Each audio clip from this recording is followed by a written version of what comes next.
Happy Chinese New Year! So guys, nandito tayo ngayon sa labas guys. Pinapakita ko sa inyo yung kaganapan dito sa unang salubong po ng Chinese New Year ng mga Chinese. So ito ngayon guys, pag-uusapan natin yung fun things dito na mga kaganapan sa Chinese New Year. So Chinese tradition every New Year's Day.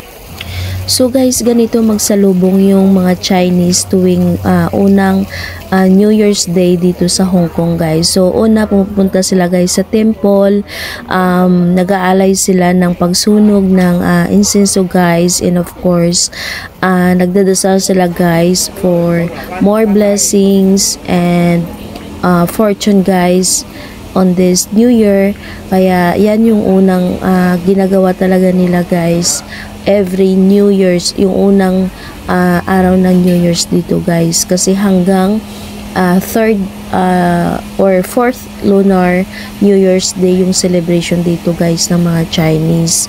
So kung mapapansin nyo guys, sobrang dami dito sa loob ng temple na mga Chinese nag-aalay ng dasal for asking fortune and more blessings para sa taon nila guys. So ganyan guys ka stranded, ganyan ka dami yung mga Chinese dito sa loob ng temple guys.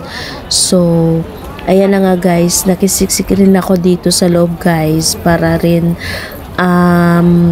makita kung paano mag-celebrate guys yung mga Chinese. Unlike sa ating mga Filipino guys na pag celebration pupunta din naman tayo guys sa simbahan, pero most of us ay talagang kainan kasama yung mga mahal sa buhay. Kaya dito sa kanila guys, ganito yung tradition nila every New Year's guys, at ito yung ganap sa pagsalubong guys ng kanilang Chinese New Year. So, ayan guys. So, pinapakita ko sa inyo guys. Nandito lang talaga ako sa loob ng temple sa araw na ito. Nakisiksik rin ako kanina guys sa pila. So, hindi ko na siya na-videohan kasi sobrang siksikan. And I need to, kailangan i-save ko din guys yung mga gamit ko. Kaya, hindi ako naglabas ng kahit anong gadget dun sa pila kanina guys bago dito makapasok sa temple.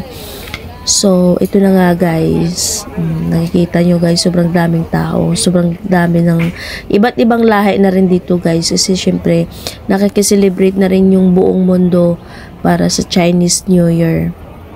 So, yeah. So, ayan lang guys, panoodin nyo lang kung ano yung ganap dito sa loob. May isi-share pala ako sa inyo guys. So, simula nung nagsalubong ng Chinese New Year's guys nung Saturday, February 10 hanggang February 11, 12, and 13.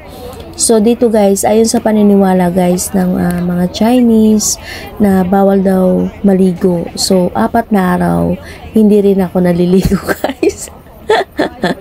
So wala namang masama guys, wala namang masama kung makisama tayo sa or makisabay tayo guys sa paniniwala ng mga Chinese, diba? So talagang half bath lang yung ginawa ko guys. So hindi naman nangangati yung ulo ko guys, kasi alam naman ng katawan ko na talagang tatanggap siya ng blessings ngayong 2024 guys sa pagsalubong namin dito ng Chinese New Year. So anyway, ito lang talaga guys yung at itong pinapakita ko sa inyo guys, nagsusulat sila dito ng mga wish nila this 2024 sa Chinese calendar guys. So ayan, nakikita nyo yan guys. So magsusulat sana ako guys, kaya lang nahiya ako kasi baka ako lang talaga yung maiba ng sulat dito pag ginawa ko yan, kasi yung mga nakasulat dito guys sa wall is Chinese handwriting.